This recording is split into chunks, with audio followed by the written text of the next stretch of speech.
Welcome to Sunday night seminar. Title tonight is Engaging Sexual Identity with the Mind of Christ. Just so you know, this will take 2 Sunday nights to cover this.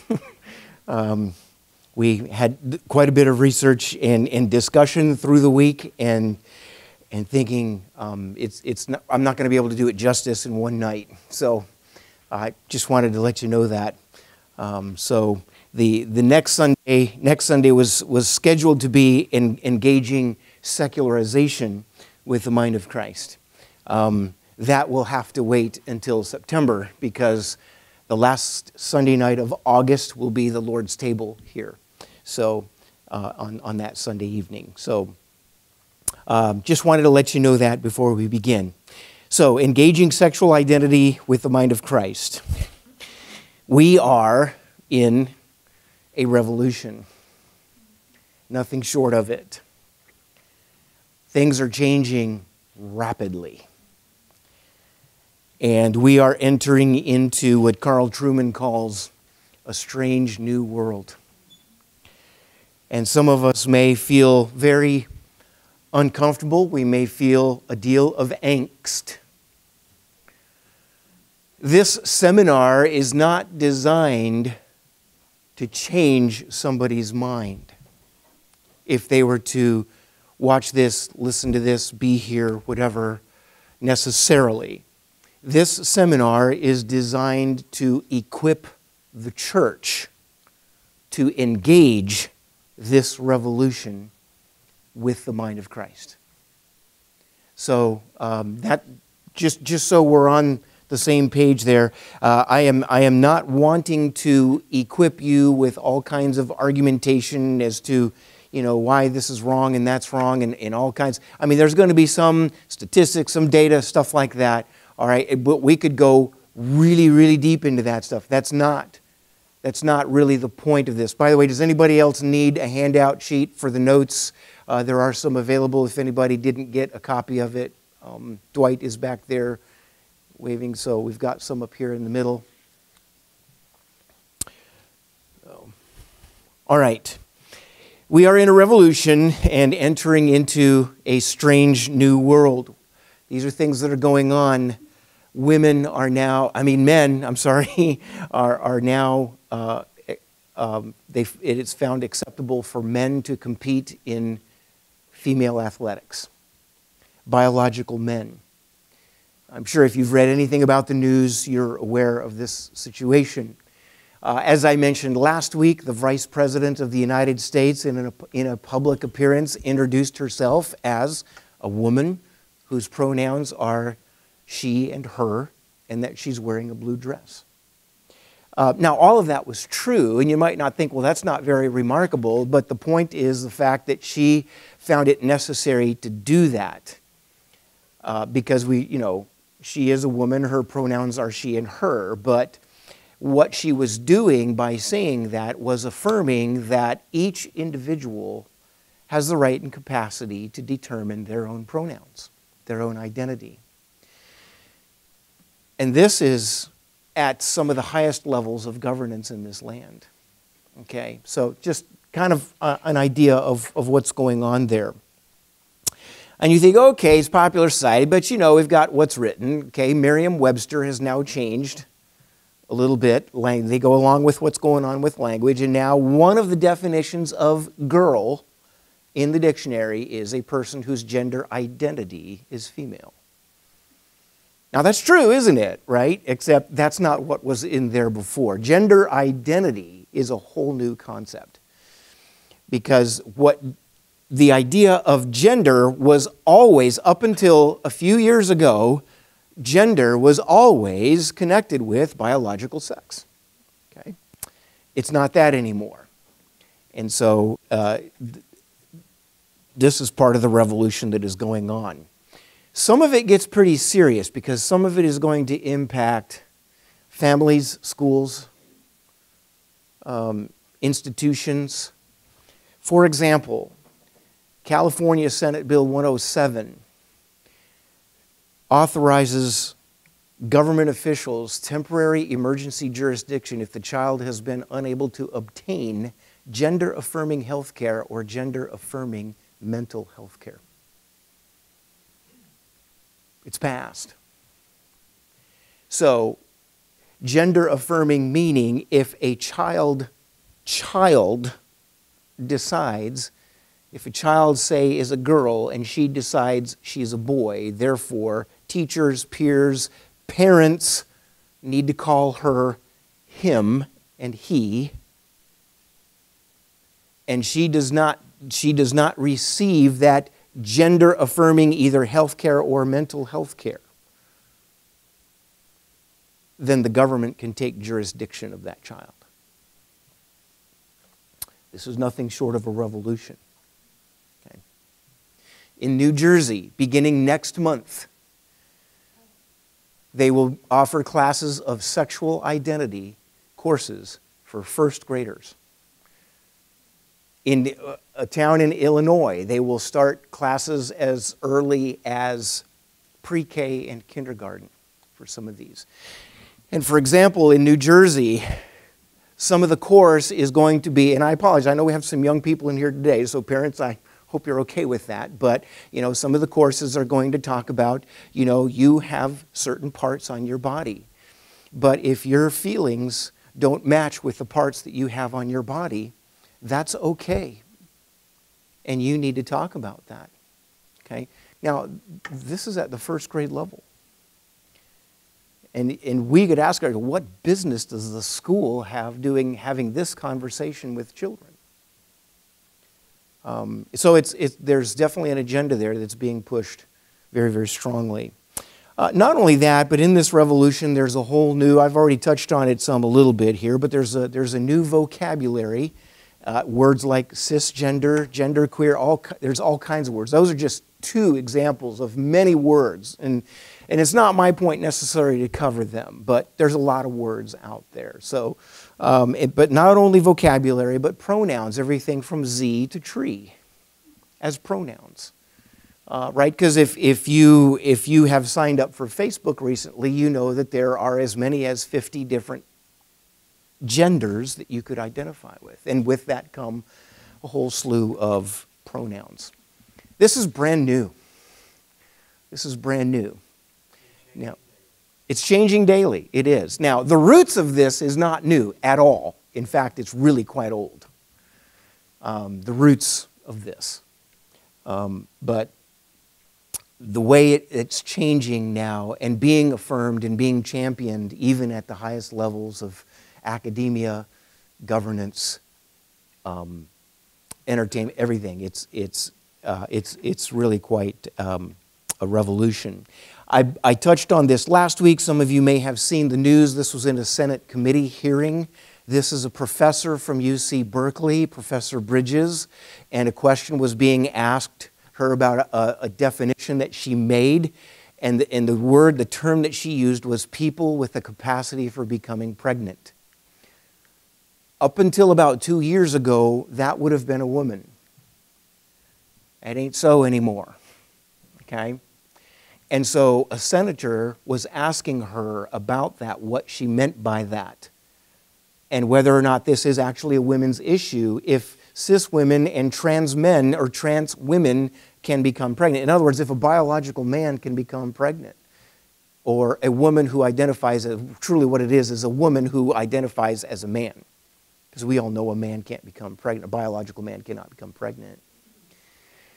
So as he was asking these questions, her response, very condescendingly, was this: your line of questioning is transphobic, and it opens up trans people to violence by not recognizing them. That's nothing short of bigotry and bullying. And that's their response to it. It's not a response to the question. That is an attack to the individual, an attack on the individual. It's not a response to the question. This is something that's making this revolution particularly difficult. Okay, there's a tyranny involved in this because you have to use the language that they use, because if you don't, you have zero right to speak. Okay. this also recently, you know, a lot of people have issues with Facebook, and this is a group in Australia, the Women's Forum Australia. One of their members tweeted this statement: exactly 0 men have ever given birth in any year in any country. Guess what Facebook did? They locked them out. That's hate speech. That's hate speech. And they said that this language does not meet community standards, right? So what happened is this battle got on the news, and when it became public on the news, then Facebook unlocked the group. So at least, well, that's what happened in us. You know, I don't think it would be the same here necessarily, because I think that that kind of reaction would be championed in a lot of American society. So these are just some examples of what's happening. Probably we could give a lot more examples. And it's not just the gender issues, it's all the LGBTQA+, all of that, okay? So it's all these identities that if you identify with one of these, you are, first of all, in an oppressed group. That's what we talked about last week with the woke issue. And because you are in an oppressed group, then you have the right to overthrow the oppressor. Which means anybody who is in an oppressor group has no right. In other words, in fact, if you're not even in my identity group, you have no right to speak to it at all, in any way. I read it last week. Let me read the quote to you again. And this is by Greg Mayer, who is an emeritus professor of ecology and evolution at the University of Chicago. A frequent rhetorical flourish in the assertion of this central tenet is that lived experience is the essential condition of non-problematic expression. Unless an individual has the same identity, that individual may not write about, depict, study, evaluate, or otherwise comment on someone who is of that identity or the identity in general. Because I am not a woman, I have nothing to say, and I cannot comment about anything that relates to women, because I'm not a woman. Or because I'm not of some different ethnicity, or because I'm not one of these sexual identity groups. Because I don't identify with them, I have absolutely nothing to say in the matter. How do you engage with those kinds of rules? There is this is catapulting reason out of human dialogue. That's the problem here. There are many who would have very different views than we do, political, socially, who are recognizing that this is highly problematic because it is completely casting aside all reasonable dialogue. And it is. That's the nature of this revolution that is going on. So what is happening? Three bullet points there. First of all, it is a sexual revolution, and that's kind of the title of it. But the idea here, what is happening is this, that gender identity is something that is discovered. Every individual needs to discover their gender identity because it's not tied to your biological sex. It's not tied to your anatomy. Okay. In other words, what you need to do is, now you've heard this for a long time. You need to discover who you really are. Okay, that's where this is coming from. And it's tied right now down to your sexual identity, your gender identity. Because that's fluid. And that is something that you need to discover. That's what's going on. So the idea of discovering who you really are, we've been hearing that in Disney for a long time. I know because I had 6 kids. We watched Disney, right? That is a very, very common theme in just about every Disney movie you can watch. You need to be who you really are. Now, there's elements of that that are true, right? God made each of us as a unique individual. There is such a thing as individuality. But there's a difference between individuality and individualism. We're going to talk about that a little bit later because that's part of the point of the seminar tonight. So point number one, what's going on is gender. The idea is that gender is discovered. You need to discover who you really are, and that even includes gender. It doesn't matter what your anatomy is. It doesn't matter what your birth certificate says. You need to discover who you really are. Now think about that for a moment. What does that say about us?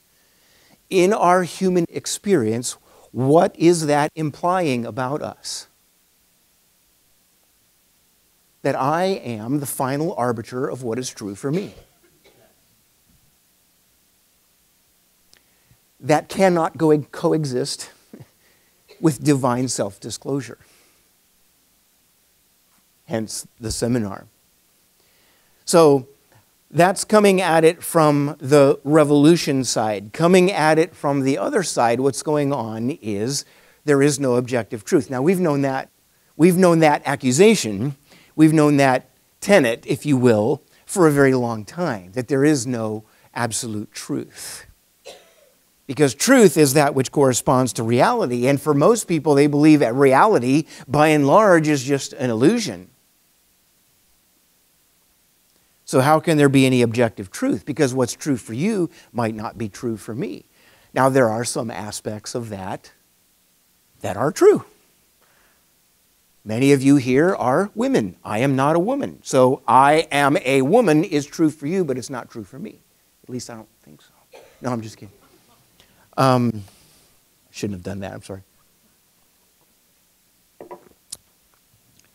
So that is, but here's the next level of that. Okay, if truth is defined, a broad definition of truth is that which corresponds to reality.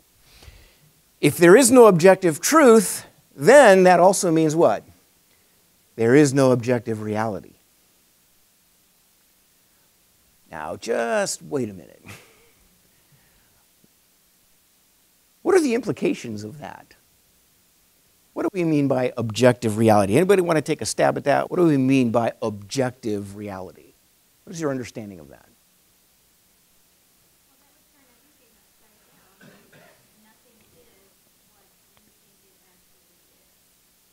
Okay. There is no criteria for establishing what is. Okay? Yes, Russ.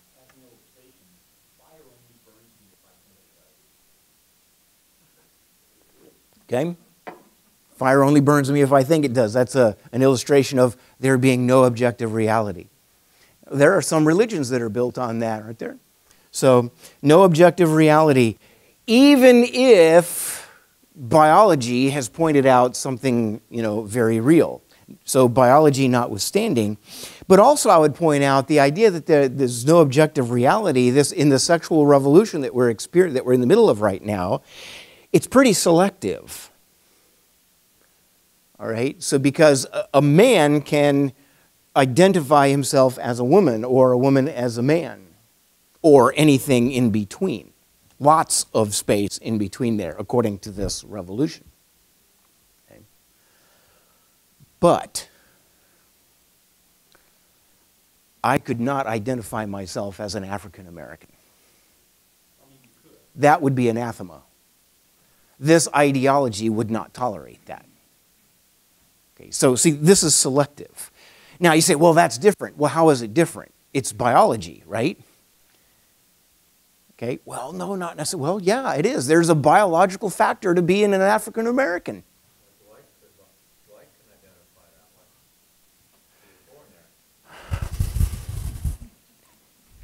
He's tried that. He's been trying to get, government subsidies for a long time.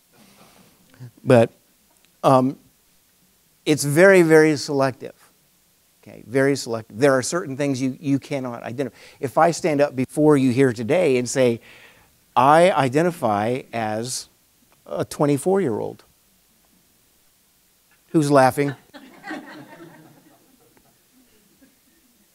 It's very clear I'm not a 24-year-old.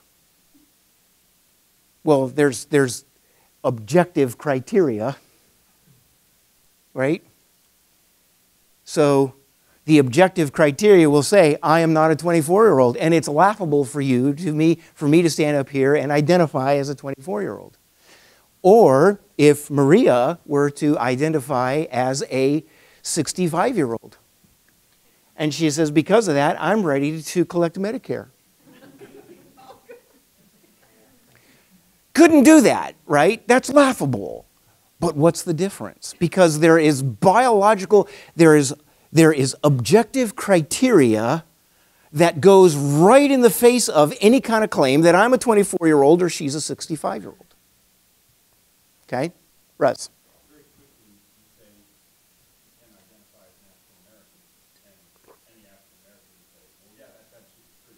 And yet it goes on where people who are not black identify as black and they're not called out in land black. And the reason why is in order to accept this universal standard of you get to define who you are, we're going to pretend that you're not really that, but just accept that you're black even though you're not. Because if we criticize that, then we got to criticize this, and we don't want to do that. We'll just accept it all. Okay. And that happens. It's very, very true. Yes, very true. Thank you for that. Okay. For the sake of recording, I can't quite repeat that. So let's move on. So let me quote Rebecca. Any other questions or comments about this? Because we're going to kind of take a turn here in terms of there's a whole lot more that we could say on this issue. But I just wanted to give you a taste of it, a general idea of the nature of this revolution. Now we're going to move a little more into the analysis of it. Yes, Diane. I have a friend who was a public school teacher in Charlotte Meck School. About 2 years ago this happened. A student had been absent for quite some time. The girl had been absent. And when the girl came back, my friend of 40-some years, very experienced educator, had said, well, we're so glad to have you back. And my friend referred to the student as a she. And she was no longer a she was a he. And my friend was called into the principal's office and reprimanded quite severely because she had spoken to this person as a she. My friend never knew that there had been a change. So that was quite revealing. So that's a reality today, and it's going to become even more and more of a reality, at least in the near future. We're going to see that continue to increase. Very difficult situation for teachers, people in the public arena today. We need to pray for our teachers, particularly if they're in any kind of a public institution. And those in the medical industry, listen, they're facing a difficulty. We need to be upholding them in prayer. This is a challenging situation because there can be severe pushback and even reprimand if you don't toe the line with regard to gender-affirming language and behavior. So, yes? When you say objective truth, are you meaning there's no absolute truth? Is that what objective is meaning? No absolute reality, no absolute truth?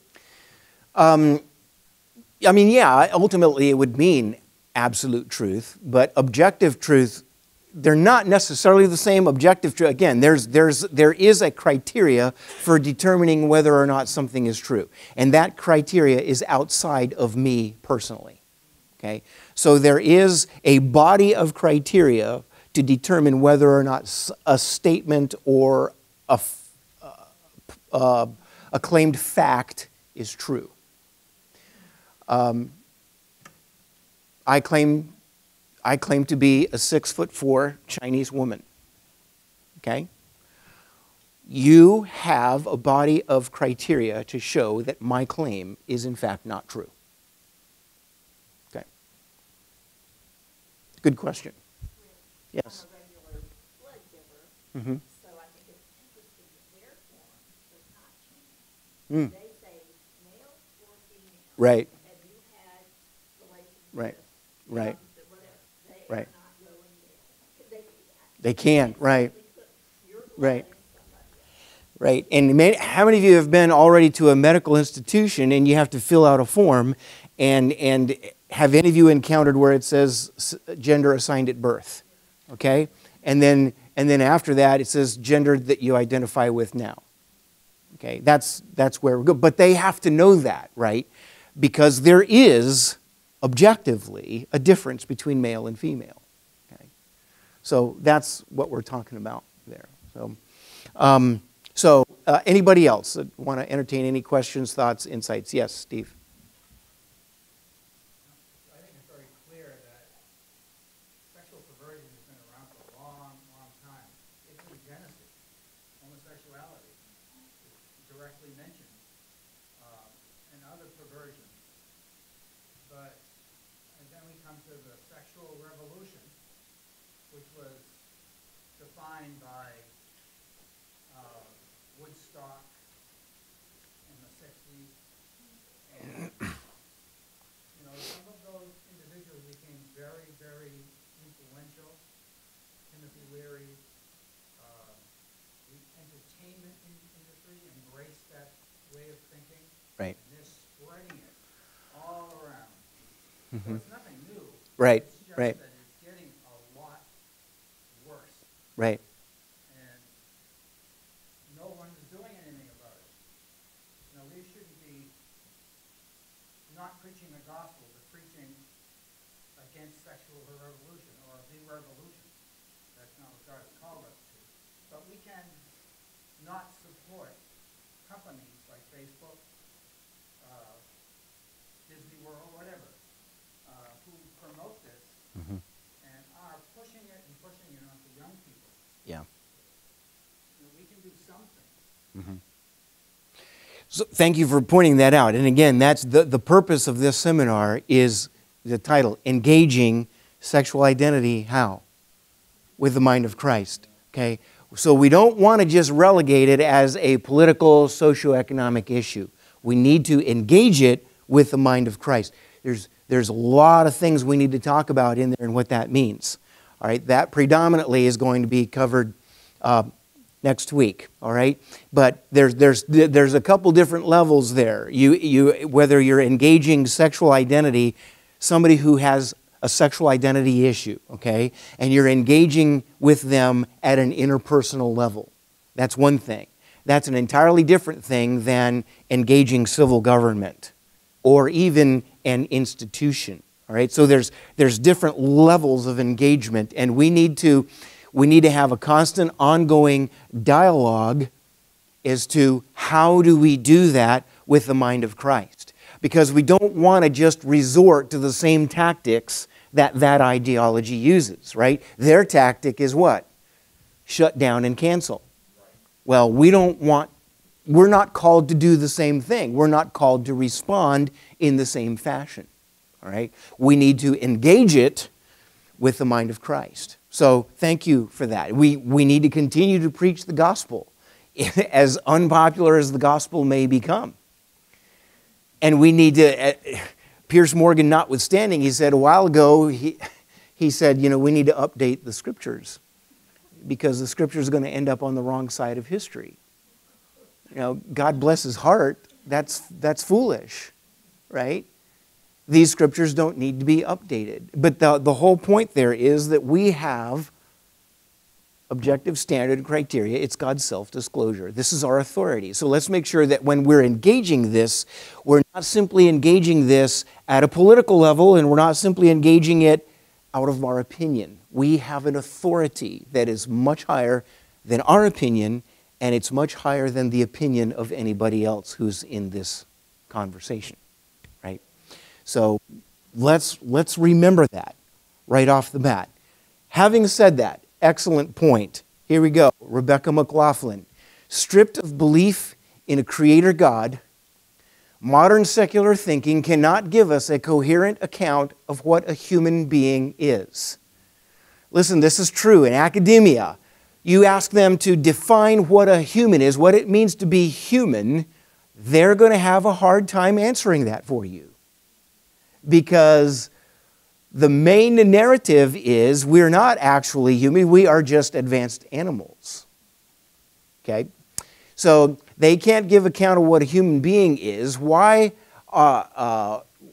we are more than a collection of cells, or how we are any different from animals. No wonder it can't tell us what it means to be male or female. From the very beginning, God said, male and female, in His image. You see, that's an authority. Now, you say, that's not a no, but there's a lot of people that don't recognize that authority. Just because they don't recognize it doesn't mean it's not true. This authority is higher than their opinion. Just because someone chooses not to believe it untrue. Conversely, just because I choose to believe something doesn't necessarily make it true. All right? But the Bible is more than just a collection of truths and sayings that I believe to be true. That's a whole nother seminar right there. But, all right. But the whole point is, what's the point of this statement? Let's think about this for a minute. Why is this statement important? She makes a very, very good point here. Put it on the positive side, okay? Stripped of a belief in a creator God, modern secular thinking cannot give us a coherent account of what a human being is. Okay?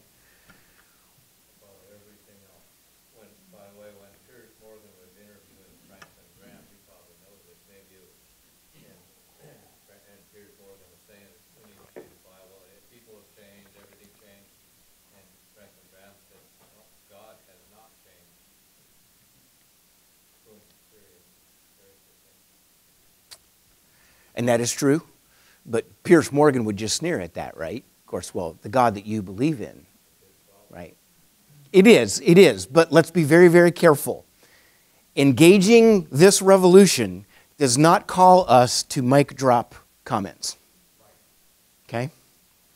We will not get anywhere if we just simply resort to making a comment, drop the mic. That's not how the gospel works. Okay? And the gospel needs to be the basis upon which we engage this revolution. Okay?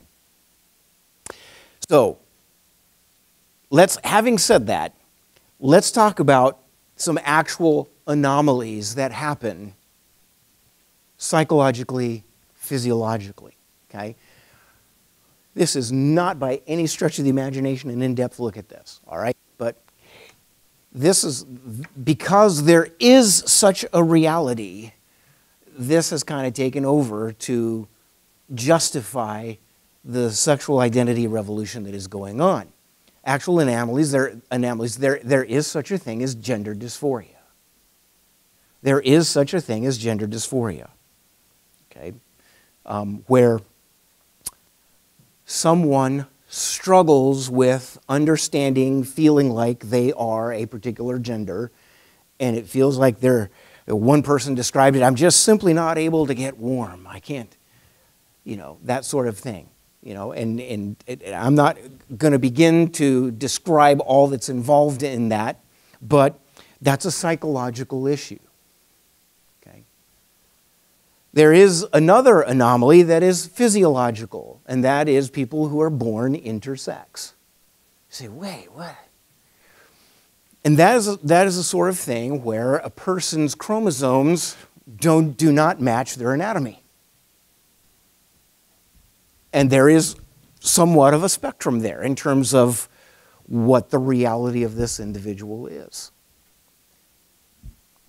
That does exist. As we said last time, that part of the nature of this revolution is they will take something that is partial truth and generalize it. They will absolutize it.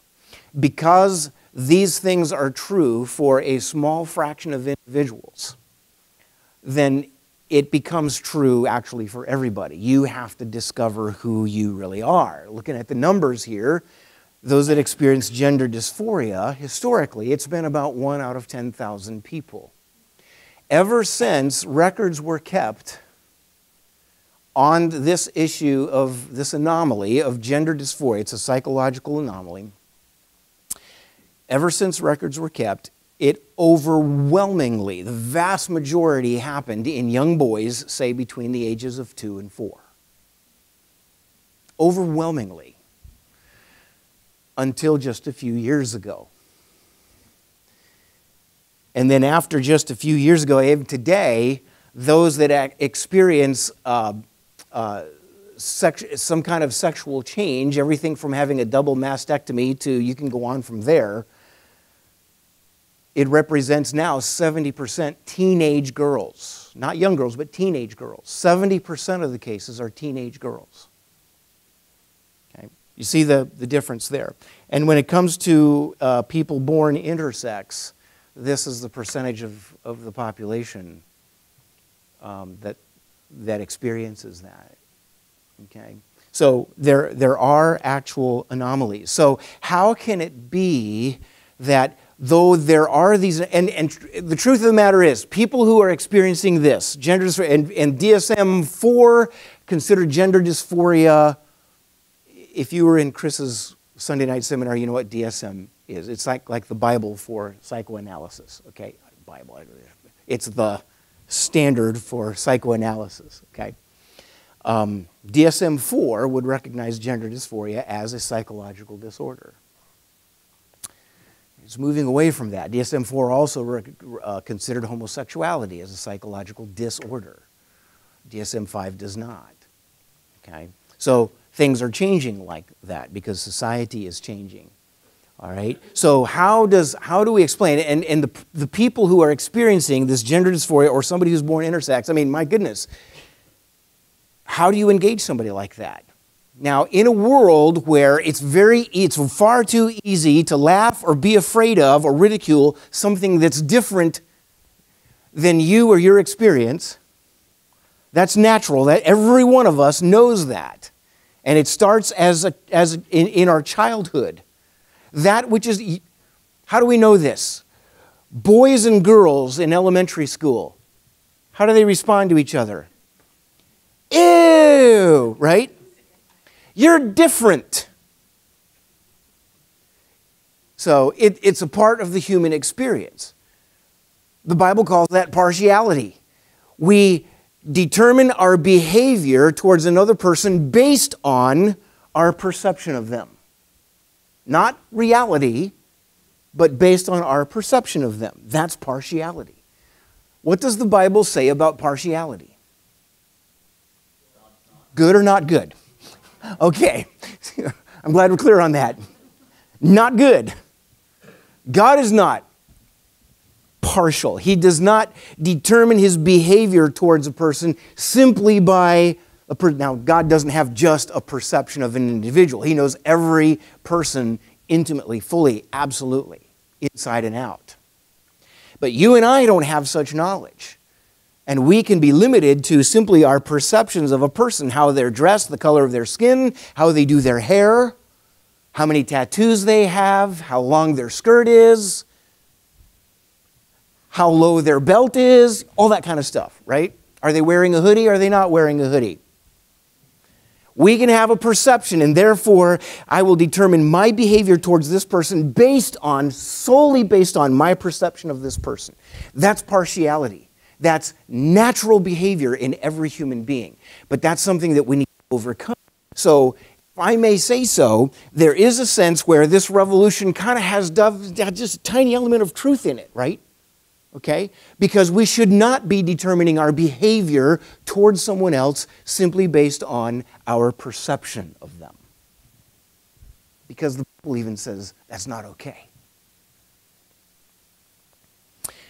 So these people that are experiencing these anomalies, they do deserve respect. Why? They're made in God's image. They bear the imago Dei. They are persons. Yes, there's something that they're struggling with. But that means that they need care. They need compassion. We need to remember that. They do not need ridicule. They don't need to be ostracized. Big, big difference there. Okay? But now, that being the case, now things have changed where now those who have sex changes, everything from just simply dressing different to actually having something done to your body and taking medication to turn you into a different gender, 70% of those are teenage girls. What's happened? That's what's called a social contagion. There's a virus going around, and it's not COVID. Peer pressure, social media. I do not believe, by and large, I do not believe the invention of social media was a help to mankind. Listen, I'm on social media. I use it. It's a tool. It's a tool. But by and large, generally speaking, it has not helped humanity. The entertainment industry, making it look normal. They put cool people on there with really good personalities, but they're this kind of identifiable anomaly, okay? Because they identify that way. And so you are attracted to this person and you identify with them because, oh man, this is such a nice person. You see, that's how the entertainment industry does it. The media also does it this way because the media is, listen, Christians, please remember this, okay? The next time a pandemic comes along, if any of you are here 100 years from now, what the media masters is taking something that happens a little bit and making it look like it's everywhere. Okay? That's what's happened with this situation. Okay? It makes it that which is on the very far fringes, in a very tiny minority, they blow it up and make it look like it's commonplace everywhere. It's a normal part of, it's just another normal, it's an alternative normal lifestyle. It takes a lot of discernment. Discernment. Christians, I call you to that. Discernment. Just because it's on the media doesn't make it true. Just because it's coming from a government agency doesn't make it true. Okay? And I'm talking with regard to this issue, okay? Because we have seen people at top government levels. There were 2 U.S. representatives in France, transgender men. They were biological men, both dressed as women, and they were officially representing the current administration of the United States of America. 2 men dressed as women. Okay? This takes discernment on our part, okay? Social contagion, not only peer pressure, social media, and entertainment, but counselors, educators, medical industry, civil government. We've been talking about that. All right. And that's because it's done in the name of inclusion. Inclusion is a good term, right? Inclusion is a good term. Tolerance, inclusion, acceptance, all of those. But we need to understand what those words mean. And have they been given a new definition? They have.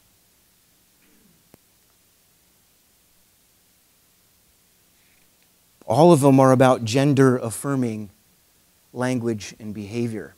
The social contagion, what is the effect that it is having predominantly on the youth of America? Predominantly on the youth. Now, there are many adults who are involved in this. I get that. But the harm that is causing the youth in America is physical harm because youth are choosing to change their anatomy, literally. A teenage girl will go into a clinic and have a double mastectomy because she thinks she's a boy. And she can do this without parental consent. This is a problem. It can also cause irreparable damage to the reproductive system. But there's also psychological harm. The suicide rates are astronomical. in people that are experiencing this. In fact, in the category of a teenage female who then identifies as a male and does something to her body to try to become a male, and this is at the adolescent level, the suicide rate is over 50%. That's devastating. Let me talk about the root, okay? Let's get to the root of this, what's going on. And again, let me remind you, please, the purpose of this is not to inform and alarm. I'm not asking you to be alarmed about this. We do need to know what's going on. We do need to know that we're in a revolution, what the nature of the revolution is, where the revolution is happening. But Christians, we are never called to alarm. We are called to engage. Okay? So the root of this, self-preeminence and the authority of the self. This is why I say this revolution, this ideology is not new at all. You could trace this all the way back to Genesis 3 in the Garden of Eden, right? But as far as philosophically it goes, in terms of the big ideas that are directly impacting our culture today, institutions, education, government, I mean, these go back 300-400 years. The preeminence and the authority of the self. In other words, what do I mean by that? I am the center of my reality. I am the final arbiter of what is true for me. The preeminence and the authority of the self. That's at the root of this. Here's the second one. And I'm using terms that are created by other authors, okay? This term was created by Robert Bellah in his book, Habits of the Heart, Individualism and Commitment in American Life. This was published in 1996. My oldest son was 5 years old. He's 31 now, okay? So this has been around for a while. But this is expressive individualism. Every person has the absolute right to express who and what they are. And the title of his book, Habits of the Heart, Individualism and Commitment in the American Life, kind of shows where some of the problem is, right? And expressive individualism then was equated with what Charles Taylor he coined the phrase, a culture of authenticity. Charles Taylor is a Canadian philosopher. And he referred to the culture of authenticity. Remember what I said before? What's the nature of this revolution? The first thing that's going on is you have to discover who you really are. It's not what society tells you are. It's not what your parents tell you you are. It's not what your school's teachers tell you you are. It's not what your friends tell you. You have to discover who you really are. There's a tiny smidgen of truth in that, isn't there? Because you are an individual. But you are created in the image of God, meaning you were created by God and for God. But you see, if you don't have that element in your understanding, then you are going to end up believing that you indeed are the final arbiter of whatever is true for you, or whoever you may be. That's at the root of this. So, the culture of authenticity, it's so important that in whatever context I find myself, I am an authentic person, meaning I am true to who I am, regardless of any external criteria or standard. What does that do? That eradicates God from the picture. That eradicates objective truth. It eradicates objective reality. It makes your reality completely subjective. It's all up to your opinion and your feelings.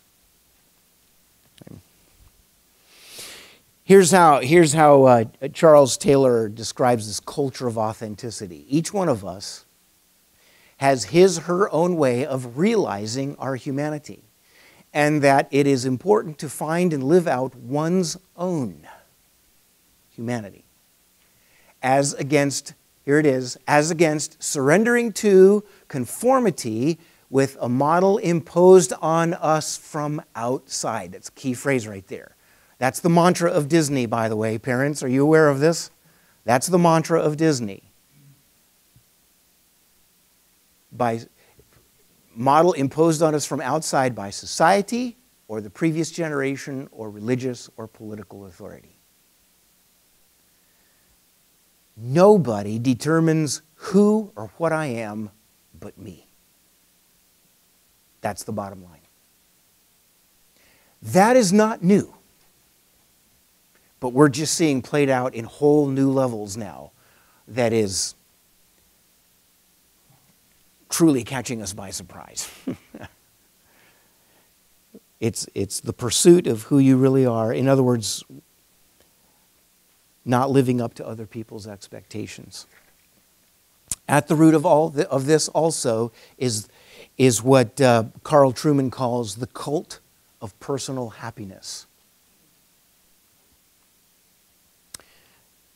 Put your seatbelts on, all right? Because there's a lot of us. If you're a Westerner, you probably worship in this ideology. The cult of personal happiness. Happiness, your own personal happiness, that inside your emotions you feel happy. That is the highest goal, the highest aim, the highest virtue. Therefore, I will pursue happiness, regardless of what it means for the future, regardless of what it means for somebody else. It's the cult of personal happiness. It's a very, very dangerous religion. It is a destructive religion. And we as Westerners can very easily pursue this cult with a Christian label on it.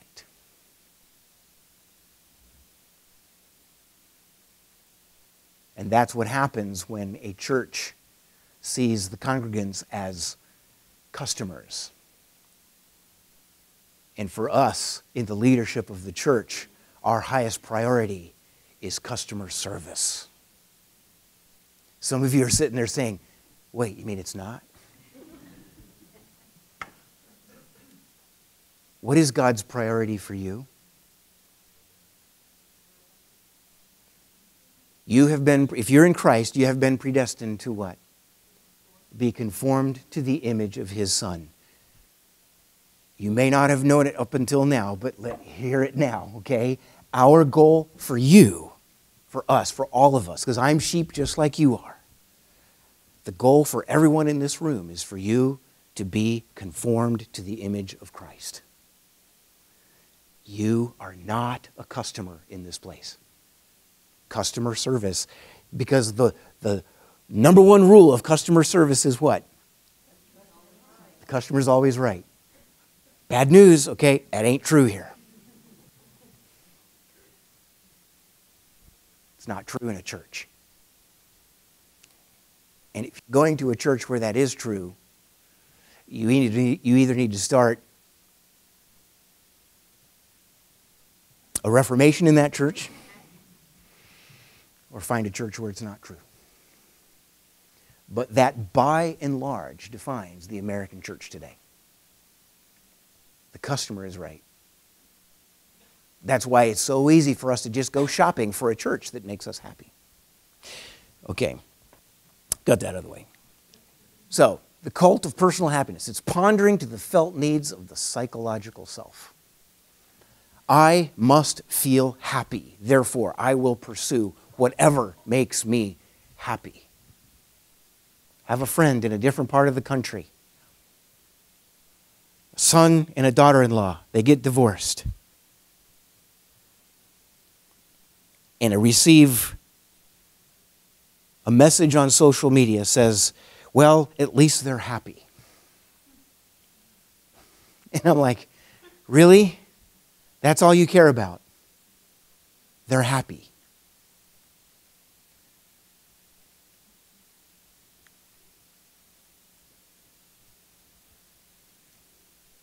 For those of you here in this room, and I know there are some who have experienced divorce, that is not a put down on you, okay? I'm just simply saying, our happiness is not our highest goal. But it is for those who don't know God. So in other words, what I'm feeling, and what I'm feeling is the ultimate authority in this cult of personal happiness. And that means that my emotions become my compass. And some of you are saying, wait, you mean they're not? No, they're not. Emotions were not ever designed to be your compass. They're a thermometer. They can give you an indicator of what's going on inside. But they're not a compass. They will lead you astray if you use your emotions as a compass. Okay, here we go. As far as the root, this is the last one. As far as the root, there we go. All right, lived experience determines truth. This is at the root.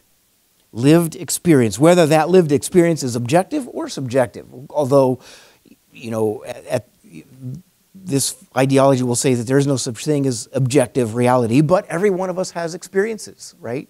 We have our own experiences. But that lived experience determines truth, even if it is a subjective experience. A subjective experience can be a feeling.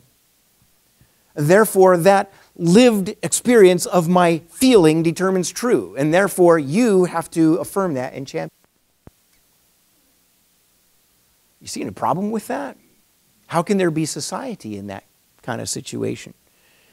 It becomes all about my truth. In other words, as I said before, no one outside of my identity group has any right or authority to speak about it or even speak to it, let alone speak to it, because you have not lived my experience. You don't have the same emotions I do. So what we're seeing is a whole category in society now of people that are like kites with nobody holding the string. Francis Schaeffer was a tremendous prophet. He said this: modern man has both feet firmly planted in midair. This is what's going on.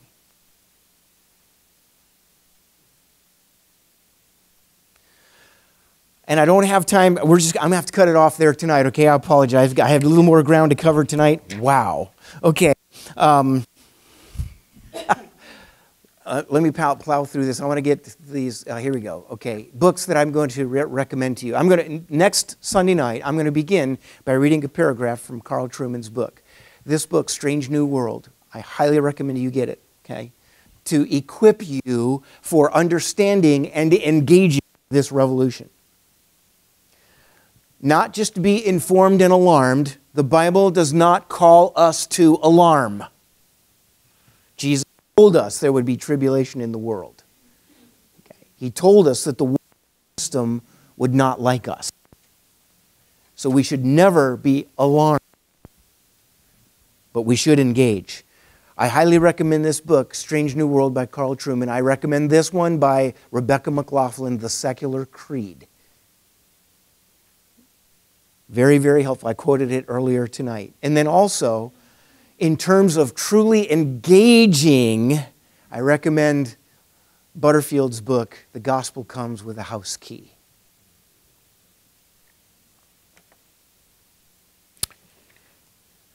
Any comment or question? A question like, Rich, you really need to clarify this for me.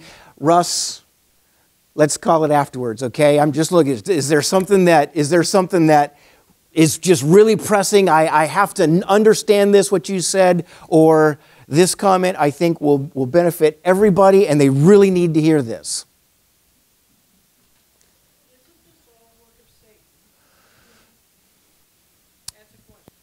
That is a question. Ephesians 6 makes it clear. We battle against forces of darkness. John says the whole world lies under the sway of the wicked one. Where does all this come from? The preeminence of the self. Where does that come from? It comes from the father of lies. Like I said this morning, lies are being perpetrated on this generation in unprecedented fashion. Lies come from the father of lies. That doesn't mean we retreat and condemn with alarm. It means we are called to engage. Okay, so good question. Yes. This is from the forces of darkness. And we need to recognize that the whole world lies, those who are not in Christ are under the sway of the wicked one, but we need to be able to engage them with respect and with compassion because we know the one who came with grace and truth. Okay? I can't emphasize that enough. This, listen, church, this is not a political issue for us. Don't make it one. Don't argue along the lines of politics. You will lose. The culture war has been lost. I hate to break that bad news to you, okay? But this is not sustainable, and the church needs to be there standing ready to pick up the pieces when society has fallen apart. Okay. Any other questions or comments? Over time. Rebecca McLaughlin's book, is it the Secular Creed? Okay, all right, good, yeah. And I have Truman's book here. I know some of you have read Rosaria Butterfield's book, The Gospel Comes with a House Key. Highly recommend that, okay? The church needs to get back to hospitality. Jesus was extremely hospitable, wasn't he? Here's what I want you to do. All right, here we go. You need to know this, okay? If you use the truth to poke someone in the eye, they will not see the light. I'm going to take credit for that, okay? That's a Richism. Christians, are you listening to me? Do not use truth to poke someone in the eye. We're not called to mic drop statements. If you use truth to poke someone in the eye, then they will not see the light. These scriptures up here, 1 Peter 2, 9-12, John 4, 1-30. John 4, 1-30 is Jesus' interaction with the woman at the well, the Samaritan woman at the well. Okay? And then Matthew 5, verses 11 and 44. Look at those, study those, come prepared next week to engage, to interact. How do we, as the people of God who serve a God of hope, and grace and truth, how do we engage this revolution that we're witnessing and we're in the middle of right now? Stand with me. Let's be dismissed in prayer.